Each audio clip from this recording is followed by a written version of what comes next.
මම ඒ අයියට පොඩ්ඩක් අඩ ගන්නවා එනකොදී හැම පාසලකම වගේ වැඩිම ටර්ම් ටෙස්ට් වැඩිම ලකුණු මල්ලගේ ඉන්නවා. ඒ වෙලාවේ වැඩි එකක් ඉන්න ඕනි අවුරුදු 4ක් එයාට ඒ ලෙවල් වලින් නැතිලා ඉන්නකොට මට පුළුවන් වෙනවා මගේ ළඟට ආපු මාස 6න් නෝරලි දිශිකේ 57 දිනය කරලා ඉන්ජිනියරින් යවන්න. මම ඒ වගේ පර්යාස කළා තියෙනවා. සයිලන්ට් වෙලා මුලින්ම හැමෝටම වැඩගත් මේක. මම සාමාන්‍යයෙන් එහෙම ලොකුවට වෙලාවල් ගන්න නෑ නේ අපි අදිස්ස ගණන් හදන එකමනේ කරන්නේ. හරිද? ඒ නිසා මේක ඒ වුණාට දැන් මේක මට වැදගත්. මේක ඕගොල්ලන්ට වැදගත් නිසා තමයි මේ පොඩි කතාව කරන්නේ. චූටි වෙලාවක් අපි ගන්නවා මේකට. ඒ නිසා හැමෝම පොද ළමයි වගේ මම එම්ඩි සිංගෙන් වගේ මොකද අපි ළඟ ඉන්නේ ඩිසිප්ලින් තියෙන ඒ ප්‍රවිණයක් අපි ළඟ තියෙන උඹ තියෙනවා. ඒ නිසා අර සද්ද දාන්න නැතුව පොඩක් අවධානයෙන් අහන් ඉන්න සමහරලාට වගේ ජීවිතේට මේක ගොඩාක් වැදගත් වේ. කැම්පස් යනවා කියලා කියන්න කැම්පස් එකට යන්න දැන් කැම්පස් ඇවිල්ලා දැන් යාගේ මම ඉඳලා ලබන මාසෙ විතර කැම්පස් එකට රෙජිස්ටර් වෙන්න තියෙනවා. රෙජිස්ටර් වෙලා ඉවරයි නේ. රෙජිස්ටර් වෙන්න තියෙනවා. එතකොට ඒක ඉස්සර ඒ රෙජිස්ට්‍රේෂන් එක කියන්නත් එක්ක අද ආපු ගමන් මම අල්ලගත්තා. පොඩ්ඩක් කතා කරන්න. මොකද එයාගේ කතාව අපි ඊට කලින් ගොඩක් සමහර කතා කියලා තියෙනවා. හැබැයි මේ කතාව ඊට වඩා ගොඩාක්ම වෙනස්.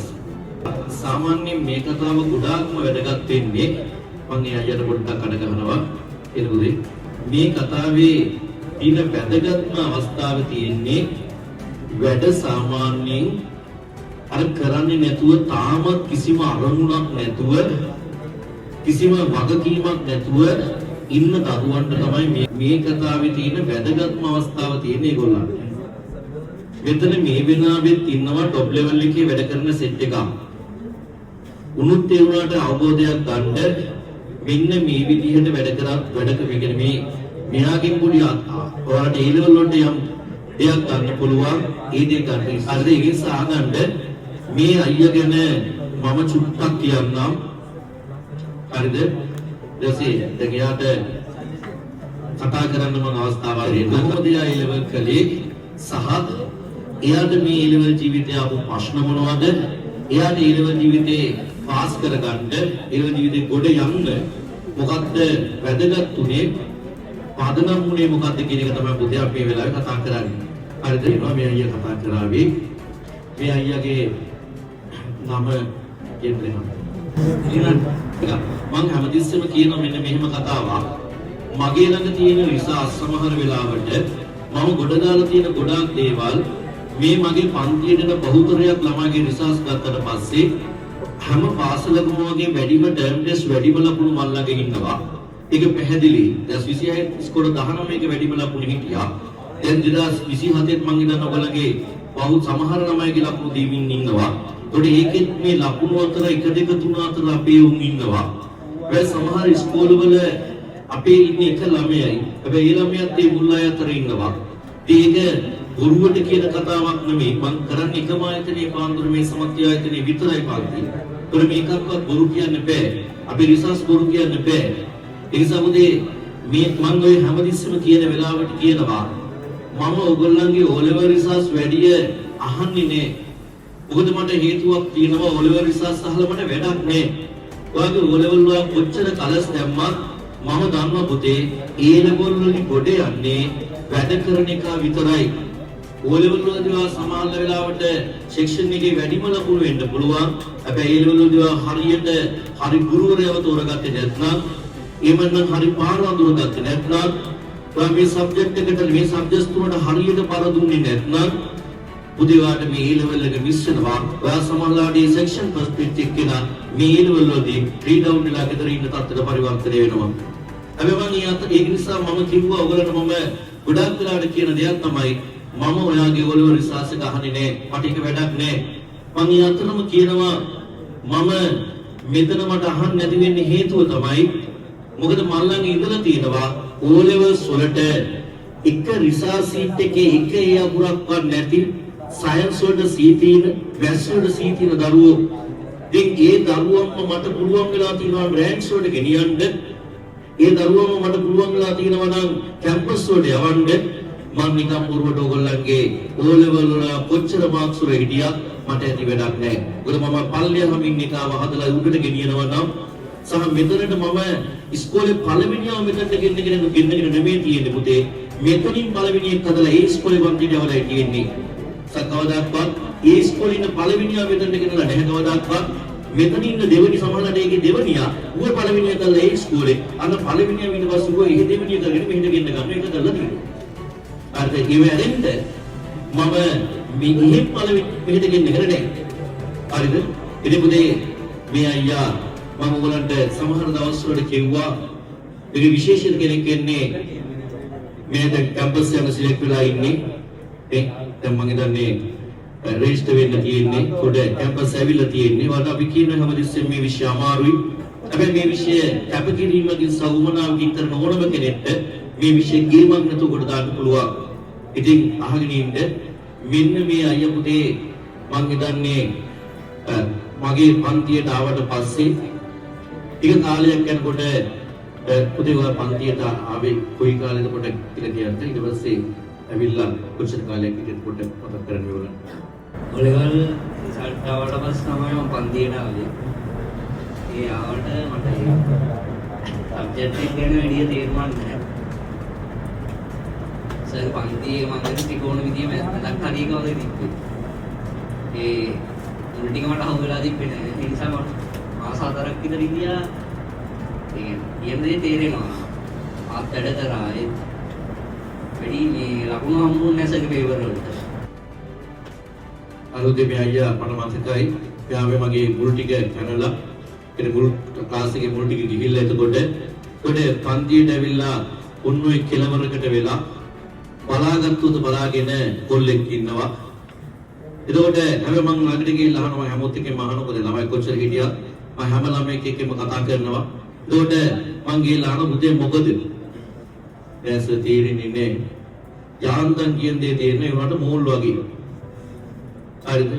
මොනවද වෙනව අර කුච් කුච් හොදායි වගේ මොනවද වෙනව වගේ දැනෙනවා. හැබැයි මොකක්ද කියන එක ගැන අවබෝධයක් තාම නැහැ. ඉතින් මෙයා මාස ගාණක් යනකම් මාස 3ක් යනකම් විතර මාස 3ක් 4ක් වගේ යනකම් නේද? මාස 4ක් වගේ යනකම් මෙයා ඉන්නවා ඔන්නේ මුල්ලකට වෙලා අරගලයක ඉන්නවා. මේ සබ්ජෙක්ට් එක කොට දැක්වීම අරගලයකට. එතකොට මම පසුගාලම මෙයාගෙන් අහනවා ඇයි පුතේ මාව අතහැරලා ගියේ නැත්තේ? මාස 4ක ඉවසීම. මාස 4ක් යනකම් මෙයා සබ්ජෙක්ට් එකත් එක්ක අරගල කරනවා මාව විශ්වාස කරමින් ඉන්නවා. මම මොකක් හරි මෙයා වෙනුවෙන් දෙයක් කරાવી මේ සබ්ජෙක්ට් එක මෙයාට මොනවා හරි කළා මාව ගොඩදායි කියන විශ්වාසයෙන් මෙයා ඉන්නවා. දැන් බහුතරයක් දරුවන්ට උදේ පාන්ති ගිහිල්ලා හතර වටේ ගිහිල්ලා ඔන්න එනවා අන්තිම එක දවසකට එනවා තව අවුරුද්දයි මාස ගාණක් විතර ගිහිල්ලා ඉවරයි. ඇවිල්ලා පළවෙනි දවසේ මම බක්මයා වගේ මං උට අර අවුරුදු එකමාරකම දින වැරදි ටික හදලා මං ගොඩ දාලා දෙන්න ඕනි. එහෙම මානසිකත්වයක ඇවිල්ලා බැරි වෙලාවත් පළවෙනි දවසේ මම කියන දේවල් ඒ බැරි වෙලාවත් නෙමෙයි තේරෙන්නේ නැහැ. තේරෙන්නේ බෑනේ. අවුරුදු ගාණක් උඩ සබ්ජෙක්ට් එක නැතුව එකපාරට මගෙන් ඇවිල්ලා තේරුණා ඉඳ ලෙඩා. එහෙමනම් පුතේ ඉතිස්සලා තේරෙන්න ඕනේ. ඉතින් රිවර්සන්නේ නැහැ. පළවෙනි දවසේ ඇවිල්ලා බලාගෙන ඉන්නවා. බලාගෙන ඉඳලා මට මම කොයින් හරි දැනගෙන තමයි ඉන්නේ අහන තමයි ඉන්නේ මෙහෙම වැඩ කරනවා හොඳයි කියලා. හැබැයි ආවට පස්සේ මොකද කරන්නේ? ටික දවසයි තීරණය කරනවා අම්මට සිරි මේ පුරු එක එක කිව්වට වැඩක් නැහැ. දයන්සලා කියන දේවල් තේරෙන්නේ නැහැ. මගේ අම්මවත් මතක් කරගෙන මාවත් මතක් කරගෙන උයා. හරිද? හැබැයි මෙයා අපේ කිල්ල මාස 4ක් යනකම් බලාගෙන ඉන්නවා පන්තිය දිහා. මොනවද කොහොමද මේ වැඩේ කරන්නේ? මට ඒ කියන දේවල් සමහර දේවල් ගැන යම් අවබෝධයක් නැහැ. හැබැයි පුතේ උත්සාහය අතාරින්නේ නැහැ. එයා දකින්න මේ පන්තියේ නඩින් තමයි වැඩ කරන විදිහ මට මතකයි හැමදාම. මේ පන්තියේ ළමයි ගණන් උගුරු වගේම තමයි උගුරු දෙකකට ගණන් 10 දීවා ඉන්නවා සතියේකට. අර 300 400 දෙනව හැමදාම වගේ ගොඩක් අය සමහරව. එතකොට මෙයා මේ ගියේ පන්තියේ මම හිතන්නේ විශාඛගේ වැඩිම ලකුණු හිටියා අපි ළඟ ඒ දාලා. ඒ විශාඛගේ සෙක්ෂන් එකේ වැඩිම ලකුණු හිටියා අපි ළඟ. එතකොට ඒගොල්ලෝ වැඩ කරනකොට මෙයාලා මොකද කරන්නේ? මෙයාත් මොකද කරන්නේ? හැබැයි මුට තේරෙන්නේ නැහැ. හැබැයි මූ පුතේ අරගොල්ලොත් එක්කෙන් තේරෙන්නේ නැතුණාට තංගන try කර ඉන්නවා ගෙදර වැඩ ඒගොල්ලෝ කරනකොට ගණන් 200 300 400 කරගෙන ඉනකොට මට මතකයි මෙයා ටිකක් ගොරමින් හරියට පුළුවන් මට්ටමින් සමහර ගණන් 3-4 වතාව හදනවා. ඉතින් නම් එක තමයි වුමනා මම මේ කතා කරන්න ලොකු වුමනා වේක. එයා උත්සාහය අතහැරියේ නැහැ. හැබැයි යාට බෑ. හැබැයි යා මොකද කරන්නේ? යාට මම කියන්නේ යා විශ්වාස කරනවා මම කොට දායි කියලා.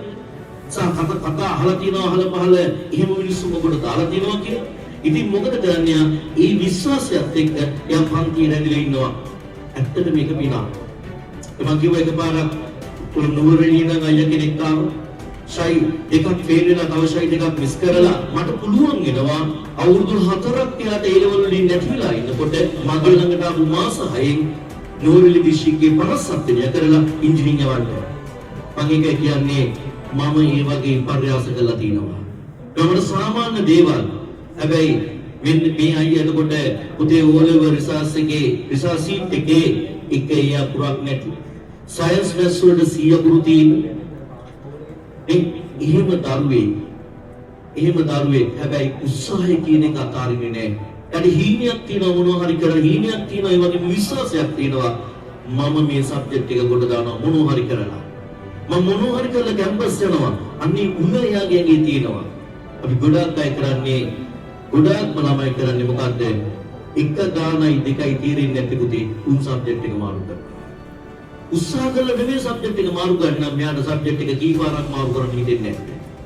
මාස 4ක් යනකම් මෙයාට විරෝධයක් තේරෙන්නේ නැහැ පැත්තට ලබාලා ඉන්නවා. හැබැයි එකක් විශ්වාසය දිනනවා අනිත් එක එයා තේරෙන්නේ නැහැ කියලා අතාරින්නේ නැහැ. ගෙදර වැඩ නැවත කරමින් එයා මොකද කරන්නේ? අනිත් ළමයි මගේ පන්ති අනිත් ළමයි මට වැඩ දෙනකොට එයාත් මොකද කරන්නේ? එයාට පුළුවන් විදිහට එයා ගණන් ටික හදලා තුන් දැන් සමහර පාඩම් 3-4 වතාවක් එහෙම කරලා පුතේ වැඩ දීලා මෙයාට කැම්පස් එක රිසල්ට් එකක් හදාගන්න. ඉතින් මතක තියාගන්න ඒක ඇත්තටම ගත්තට පස්සේ අපේ තිල්ලට ඒක ලොකු දෙයක්. මොකද කවදාවත් සමහරවිට ඒ හිණේට යන්න බැරි වෙන්න තිබ්බා. හැබැයි වාසනාවක් තියෙනවා යාට. එකක් තමයි යා කොච්චර බැහැ කියලා හිතුණා. ඒ කොච්චර තේරෙන්නේ නැහැ කියලා හිතුවා.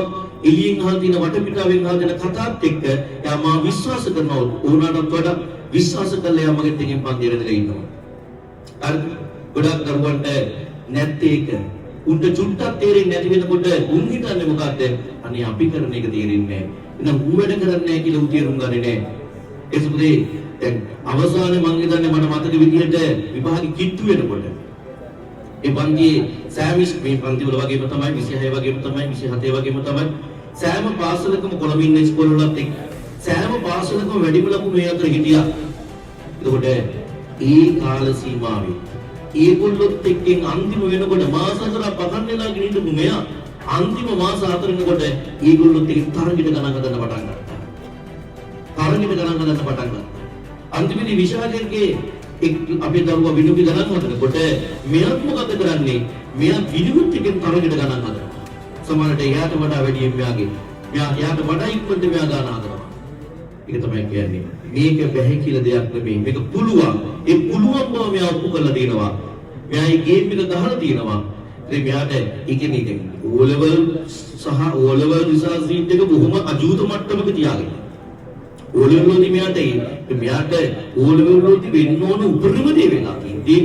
A level වලදී මෙයාගේ හැඟීම ඒ තියෙන ෆීලිං එකේ තියෙන අර බැහැ කියන හැඟීම අයින් කරලා A level වලදී මගෙත් එකකින් වැඩ කරන්න පටන් ගන්නවා. ඒකේ ප්‍රතිඵලය මෙයා අදාළ සතුටින් ඉන්නවා. මොකද කැම්පස් එක රේස් වෙන්න දැන් මෙයාට අවස්ථාවක් හම්බෙලා තියෙනවා.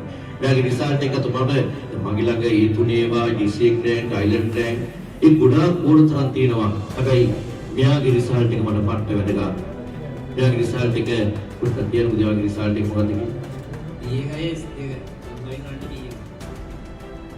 කම්බයින් වලට B එකක් තිබ්බේ උදේ. එතකොට ඒත් මෙයාගේ B එක දැන් මෙයාගේ මේ යාළුවෙක් තමයි දැන් ඉස්කෝලේ වැඩිම රිසල්ට් එක ඕලන්නේ. එතකොට දැන් මේ අයියා ඒ ඉස්කෝලේ තියෙන මගේ දැන් ඉස්කෝල වල ඉස්කෝලේ වැඩිම ලකුණු ගත්තේ කියන්නේ මාස 4ක් මොකක්වත් ගන්න නැතුව හිටපු මෙයා ඊට පස්සේ ඒ ටර්ම් ටෙස්ට් වලදී වැඩිම ලකුණු මගේ පන්තියේ ඊයත් එක කුලකයක් වෙනවා පුතේ. ඊයත් ටර්ම් ටෙස්ට් වල යාගේ ඉස්කෝලේ ටර්ම් ටෙස්ට් වල වැඩිම ලකුණු මගේ දැන් O level වල යාගේ ඉස්කෝලේ අඩුම ලකුණු ගත්තු මෙයා A level වල යාගේ ඉස්කෝලේ තියෙන වැඩි A level වල ක්ලාස් එකේ යා A level වලදී වැඩිම ලකුණු ගන්න පවට කෙනෙක් වඩපත් වෙනවා. මම හිතන්නේ මෙයා තමයි වැඩනේ කියලා. මම දැන් දෙවෙනි ටර්ම් ටෙස්ට් එකේ නම් වැඩිම ලකුණු ආවා. දෙවෙනි ටර්ම් ටෙස්ට් එකේ නම් මෙයාට එක්ක මැත්ස් වලත් එක්ක සෙල්ලම් කරන්න විශේෂයෙන්ම කාටවත් බෑ. අන්නේ මට්ටමට පරිවර්තනය වෙන්න යාට පුළුවන් වෙනවා. නිසා ඒක තමයි කියන්නේ අපිට බැහැ කියලා බෑ. බැහැ කියලා විශ්වාසය අතරින්න බෑ. මම ඒක ඉස්සර උදෙත් කිව්වේ ඔයා සෙක්ෂන් එකේ වැඩිම ලකුණු වෙන්න පුළුවන්. මෙයාලා ඉස්කෝලේ 9 years ළමයි නැද්ද? ඕන තරම් ඉන්නවා. හැබැයි එක ඒ ලකුණක්වත් නැති මෙයාට පුළුවන් වෙනවා. ඒ ඉස්කෝලේ වැඩිම ලකුණු වල පරිවර්තන ටර්ම් ටෙස්ට් එකේ සහ ඒ ලෙවල් වල මම හිතන්නේ ඉස්කෝලේ වැඩි ලකුණු. එතකොට පුතේ ඒ පරිවර්තනය වෙන්න උඩ මේ අයියා ලොකු දේවල් ටිකක් කළා. වැඩි ගණන් හැමදාම හදුවා. ගණන් 100 200 හදුවා 300 හදුවා. ගණන් 1000 හදුවා. මම සමහර දවස්වල පෙන්නන්නේ මෙයාගේ තමයි උගලන්ට මිටි පෙන්නලා ඇති. ඒ මිටි එලකින් මෙයාගේ දුන්නේ. ඒ මිටි වල මෙයා මිටි ගණන් හදලා දෙනවා. දැන් අපි අනිත් ළමයි සමහර සුමංගලේ වැඩිම ලකුණු ගන්න දරුවා. ගණන් 300ක් අතකොට මෙයා මොකද කරන්නේ? මෙයා මහානායක ඉස්කෝලේ දෙන්නේ. ඔයා මේ ඉස්කෝලේ එතකොට මෙතනදී මේ ඉස්කෝලේදී එයා මොකද කරන්නේ? එයා මොකද ඒ ඉස්කෝලේදී මෙයා කරන්නේ මොකද්ද? අර වැඩිම අර හදන ගණන් වලට වඩා වැඩි ප්‍රමාණයක් මෙයා ගණන් කොහොමද හරි අදාගෙන උත්සාහ කරනවා. උත්සාහය අතහැරියේ නෑ. ඒක තමයි වැදගත්ම දේ. අපිට බැහැ කියන දේවල් නෑ. අපිට පුළුවන් මේ දේ කරන්න. හැබැයි අපිට අරමුණක් තියෙන්න ඕනේ. අපිට උවමනාවක් තියෙන්න උණක් තියෙන්න ඕනේ මේ වැඩි කරන්න. මේ වැඩි කරනවාට උණ තියෙනවා නම් ඒකට හොඳ පුදුලයා මේ ඉස්සරහින්. අන්න ඒ වැඩි මම කරවල තියෙනවා. කරමින් ඉන්නවා සහ බලන්න මම ඒකයි කියන්නේ මගෙන් ටිකෙන් සෙල්ලම් කරන්න බෑ මම මේ වැඩේ බලන්න හොඳින් හරි නරකින් හරි කරලා පෙන්නනවා ඒකට මේ අයියාගේ රිසල්ට් එක ගත්තට පස්සේ B එකයි S2යි හැබැයි මේ B අකුරයි D S2කට මෙයාගේ තියෙන රිසල්ට් එකේ උදේ තවත් මෙයාගේ යාළුවෙන්ට රිසල්ට් කෝ එක දීලා දෙන පුතේ 0.996 0.996 B එකයි S2ක Physics chemistry combined කරපු දරුවෙක්ගේ ඉසෙට් කෝක 0.996 මෙයාගේ ඉසෙට් කෝක මෙයාගේ රිසල්ට් එකමයි. මෙයාගේම රිසල්ට් තියෙන අයියාගේ අනිත් එක්කෙනාගේ ඉසෙට් කෝක 0.996 වෙනකොට මෙයාගේ ඉසෙට් කෝක B1 S2කට මෙයාගේ ඉසෙට් කෝක 0.64449යි. මෙයාට කැම්පස් හවුවෙන්නේ නැහැ. සමහරවිට මෙයාගේ ඉසෙට් කෝ එක බොහොම අඩු ඉසෙට් කෝ එකක්. හැබැයි මෙයාව කැම්පස් හවු වෙනවා B1 S2 0.6 ගන්න ඉසෙට් කෝ එකක්. එතකොට මෙයාගේ කොහොමද B1 S2කට 0.6 ගන්න ඉසෙට් කෝ එකක් එන්නේ? මගේ විශේෂයෙන්ම තමයි B1. අපි හිතන් හිටියේ නෑ B1 එකේ කියලා. අපි හිතන් හිටියේ මෙයාට ඒ අකුරක්. ඒ වෙලාවේ මෙයාට ඒ අකුරක් එන්න ඕනේ. මේ අන්තිම වෙලාවේ වැඩ කරන විදිහට මම කියව පුතේ පොඩට දැන්. පොඩි ඒක ෂුවර් කරනවා කියලා. චූට්ටක් වෙලාට පොඩ්ඩක් එහාට වැඩ කරගිලා තියෙනවා. හැබැයි පුතේ කරුණාට අකුර B වුණාට ඉසෙට් කෝ එකක පෙන්නලා තියෙනවා. B අකුර වුණාට ඒක අනිවාර්යයෙන්ම ඒ අකුරක් තමයි. ළඟ තියෙන ඒ අකුරක් තමයි මෙයාට මේ ඇවිල්ලා තියෙන්නේ. ඒ වෙනස තමයි මේ තියෙන ඉසෙට් කෝ වල වෙනස. එකම රිසල්ට් එක එකම අකුරු දෙක එකම රිසර්ච් සීට් එක හැබැයි ඉසෙට් කෝ එකෙන් යා පෙන්නනවා තමන්ගේ සබ්ජෙක්ට් එකේ අකුරින් මිනිසුන්ට තේරුනේ නැහැ පුතේ. ඒකට මැස් කරන අපි දන්නවා ඉසෙට් කෝ එකට අඩුව මෙයාගේ සබ්ජෙක්ට් වල කොහොමද ස්කෝ එක තියෙන්නේ නැති කියලා. අර මම මේ අයියට බෝඩ් එකක් චූට්ටක් වෙලාව දෙනවා. ඔයාලට මේගොල්ලන්ට මොනවා හරි කියන්න දෙයක් තියෙනවා පුතේ කියලා වැඩි ඉවර කරගන්න. ඔයගොල්ලන්ට කියන්නේ සර් දෙන පේපර් එදාම කරන්නේ කියන්නේ වැඩි ගණන් නැති. මටත් වැඩි ගණන් ගොඩක් තිබ්බා. මම ඒවා එකම ගාන 4-5 පාරක් කරා. ඒක සර් සතියට කොහොමද මම ගෙදරට දෙන ගණන් 300ක් 400ක් විතර. ඒ ගණන් හදන එකෙන්ම තමයි මට මැක්ස් වලට B එකයි කියලා මට හිතෙනවා. මාත් වල පේපර් එකේ ඉන්නවම කෝල් එකකට ඒකක් ෂුවර් කියලා. ඒ B එකක් ආවේ අන්තිමට මට කැම්පස් එකේ තරම් රිසල්ට් එකක් හම්බුණා. ඔයාලත් ඒ වගේ වැඩ කරන්නේ. උදේ අපි අපේ